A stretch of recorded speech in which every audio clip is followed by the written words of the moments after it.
The storm had been building since sundown. By nightfall, the wind howled through the trees with a voice that seemed almost human, moaning across the valley. Inside the cabin, the fire crackled and hissed, sparks dancing up the chimney. The family had gathered close, 2 children on a wool rug, their mother mending a torn mitten, their father staring into the flames with the kind of silent storms often brought. At first, no one noticed the sound. It blended with the shifting wood beams, the whistle of the gale. But then it came again, sharper this time. A slow, scraping drag across the side of the cabin. The children froze, looking up from their game of cards. The boy tilted his head, frowning. "Papa, what was that?" The father raised a hand, listening.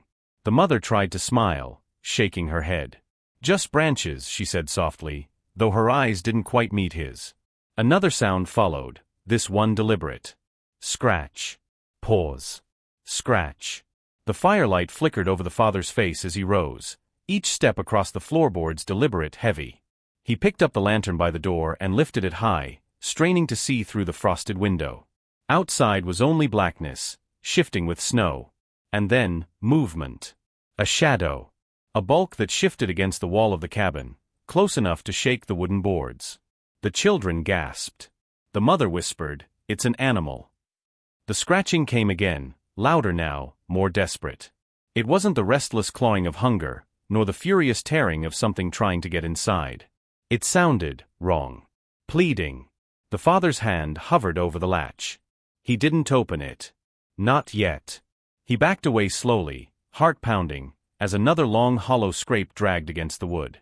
Whatever was outside wasn't just passing by. It wanted something. The scratching stopped. For a moment, there was only the sound of the storm pressing against the cabin, the roof creaking under the weight of snow. The silence was worse than the noise. It stretched long and uneasy, like the pause before thunder. The children huddled closer to their mother. She set her mending aside, her fingers trembling just slightly as she smoothed the blanket over their shoulders. The father moved to the window again, lantern light spilling across the frost-crusted glass. And then he saw it. Not the gleam of eyes, not the glint of teeth, but the outline of something vast and dark pressed against the snow. A rounded hump of fur, heaving with shallow, labored breaths. The storm's swirl half buried it, but still, the shape was unmistakable. "A bear," he whispered. His breath fogged the glass. The mother's head snapped up. "Here? This close?" He nodded slowly, but his brows furrowed. Something about the way it moved was off. The bear wasn't pacing or lunging. It wasn't circling like a predator. It leaned against the cabin wall, its massive shoulders sagging as though even standing had become too heavy a task. Another faint scrape came, its claws dragging almost weakly against the wood. Not an attack. A signal. The boy whispered, "Papa, it's sick." The father didn't answer. His mind raced with instinct. Lock the doors, keep the fire bright, wait it out. But another thought pushed through, unwelcome yet undeniable. If the bear was truly weakened, then it wasn't just dangerous. It was desperate. For food. For shelter. For something they didn't yet understand. He let the lantern fall back to his side. The shadow outside slumped lower, half swallowed by the storm.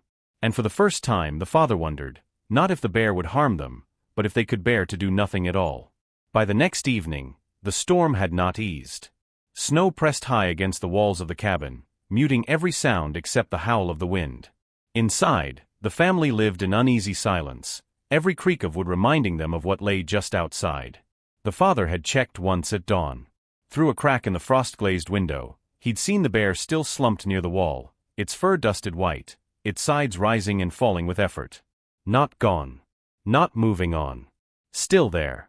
Now, as night fell again, the lantern's glow pushed shadows against the beams, and the scratching returned. Not fierce, not frantic. Just slow, dragging strokes against the wood, as if the creature was reminding them it hadn't left.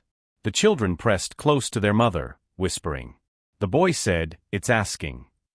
The girl asked, "But for what?" The mother didn't answer. She looked to her husband, her face pale in the firelight. "We can't keep pretending it isn't there."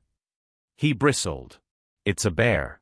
What do you want me to do? Invite it inside?"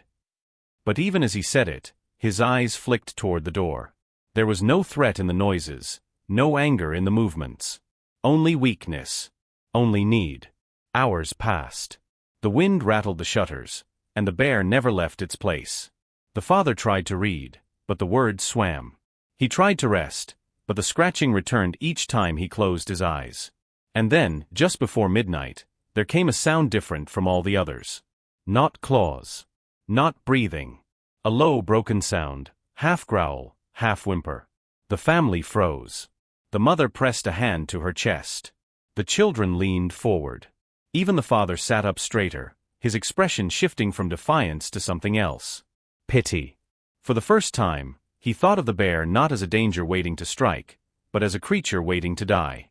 And with that thought came the unbearable question, would they let it? By the time the storm's rage softened, the scratching had gone quiet. When dawnlight finally seeped pale through the frost, the cabin felt like a tomb. No one had truly slept. The father dressed in silence, pulling on his heavy coat, boots stiff with cold. His wife tried to stop him with a look, but he shook his head. We can't ignore it anymore. He unbarred the door and pushed into the drift. Snow swallowed him up to his knees, each step a struggle. The wind bit his face, and still he trudged toward the dark, slumped shape against the wall. The bear didn't move. Not when he approached, not when he stood a yard away. Its great head was lowered, muzzle buried in the whiteness. He gripped the axe handle tight, half expecting a lunge. But then he saw it.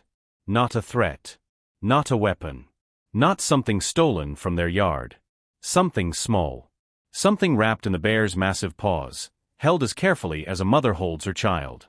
The father's breath caught. For a moment he thought his eyes deceived him. But no, there, tucked against the animal's chest, was a bundle of fur. A cub. No bigger than the family's cat, trembling weakly in the snow. The bear lifted its head at last, eyes clouded with exhaustion. It didn't bare its teeth. It didn't rise. It only shifted, pressing the cub closer as if showing him why it had come, why it wouldn't leave. The father staggered back a step, heart pounding.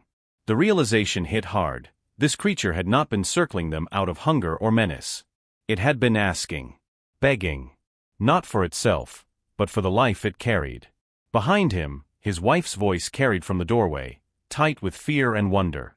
What is it holding? The man swallowed, his throat dry as the winter air. Her baby, he said softly. It's been trying to save her baby. The father stood frozen in the snow, axe hanging limp in his grip. The bear didn't move, only cradled its cub closer, the faint rise and fall of the tiny chest barely visible against the storm's remnants. Behind him, his wife's voice trembled. Come back inside. Now. But he couldn't. Something in the bear's eyes held him there, something raw, something desperate.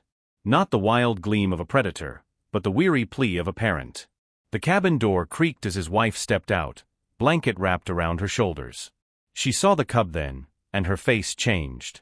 Fear didn't vanish, but it shifted, tangled with pity. What are we supposed to do? She whispered. The father didn't answer. The snow crunched under his boots as he took one step closer. The bear's ears flicked back, a low rumble in its chest. Not a threat, more a warning. A line drawn in the frozen ground. Come no further. For a long moment, man and beast stared at each other. The family huddled at the doorway, children peeking out, wide-eyed. The air was so still that even the flakes seemed to hang motionless between them. The cub whimpered faintly, a sound thin as wind through broken glass. The bear shifted, pressing her muzzle against its tiny body, trying to warm it, trying to keep it alive. But her great form trembled, strength fading. She couldn't do it alone. The father's throat tightened. He lowered the axe, slowly, until the blade touched the snow. His wife gasped, but he only raised a hand, palm open, not to strike, but to show he wouldn't. It was a standoff, not of violence, but of trust. The bear's eyes locked onto his, and for a heartbeat, the world narrowed to two parents, one human, one wild, each standing guard over the fragile thread of life between them. And in that silence, the decision began to form. Dawn crept slowly over the snowbound valley, painting the drifts in pale pink and gold. The storm was gone, leaving a silence so deep it felt sacred. The father stirred first, rising from the chair by the fire where he had dozed in fits through the night. He looked to the hearth where the blanket lay, wrapped gently around the tiny cub. It was breathing, weak, but steady. His wife sat nearby, her hand resting on its side as though afraid it might slip away if she let go. At the door, Frost clung to the window pane. He moved quietly and peered outside. The bear was still there. She sat in the snow just beyond the fence, a great dark shape against the pale morning. Her eyes met his, heavy with exhaustion, but she didn't rise or leave. She only watched. Waiting. When the children awoke, they clustered around their mother, whispering in awe at the small bundle. They had never been so close to something wild, something that felt both fragile and fierce at once. The father hesitated, then lifted the cub gently. It whimpered, blinking at the sudden light. He opened the door, stepping into the crisp air, every sound magnified in the stillness. The bear rose at once. Snow slid from her back as she lumbered forward, but not in threat. Her massive head bowed low, eyes locked not on him, but on the cub. He knelt, laying the little body down at the edge of the yard. For a moment the bear didn't move. Then she leaned forward, scooping the cub into the warmth of her fur. A deep rumble left her chest, not anger, but relief. The man stepped back. The bear lingered one heartbeat longer, lifting her gaze to his. No roar, no retreat, just a silent acknowledgement, an understanding between two parents who had both stood through the night. And then she turned, vanishing into the trees with her cub nestled close. The morning light caught the tracks they left behind, a trail leading back into the wild. A gift, the father thought, and a memory none of them would ever forget.